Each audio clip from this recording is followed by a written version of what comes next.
Mayong sa itong tanan ating paminaw ating mutanaw ni kini akong bayaw gikan ni sa ospital ni gawas. So ilahalang ning giagak di gyud ni kakuan. Dili gyud ningon ka katindog nana murag naglubog na ni siya sa ilang balay. So gida sa ospital ganiha dito di gawas lang sila kay sige tiyabaw sa kasakit sa iyang kuan, siyang tuhod. So pag-abot sa balay giyayungan lang kay para makalingkod siya. So napatay na bilin nga product ato siya giaplasan sa atong produkto nga Permax. So ang nahitaboan ni nagunita na yang kuan karon nakita ninyo nga nakatindog na siya. Pero gilalayan pa sa kuan kay medyo kaniha pa magud ni wa pa magabot og 20 minutos human nga gitambalan. Karon nakatindog na o nakakaon na pod siya o gisa ka plato na.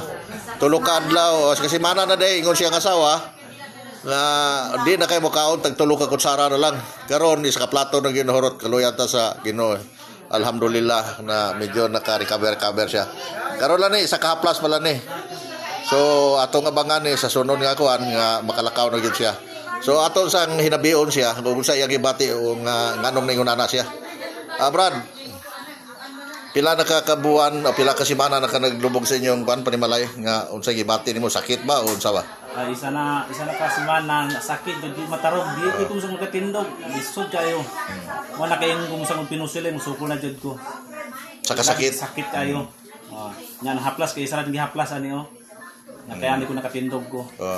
Unsa may pag-abot niyo sa ospital ganiha pag gunit sa doktor unsa may gibati nimo? Dan unong taon kay mo at kanang sakit kayo Nga na kay ugma pa na ko.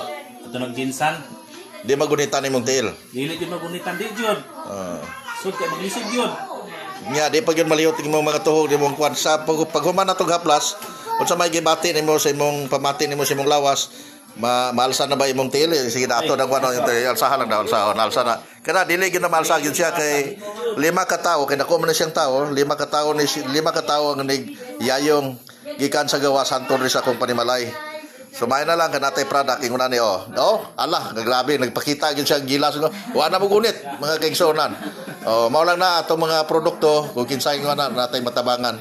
Importante makatabang to sa atong sigkatawo. Pero merong haplas pa ni, mga 30 minutes pa humanog haplas. So okay na paminaw nimo di na parehatong niaging adlaw. Sa pagkakatong niaging mga adlaw sa pagkaon nimo unsa man makatulon ko dili. Nangay na gani kog kaon wa na gani kog tinuod ba to gingon si mong anak nga nanugon na ka sila? Ay, nanugon na ko sila Akong mga anak kay di jud masakit jud gayo. Okay. Mura na putlod jud ni ba. Okay, salamat kayo Brad sa imong testimony. Hinaut ta magampo ta kay Allah nga mayo imong sakit.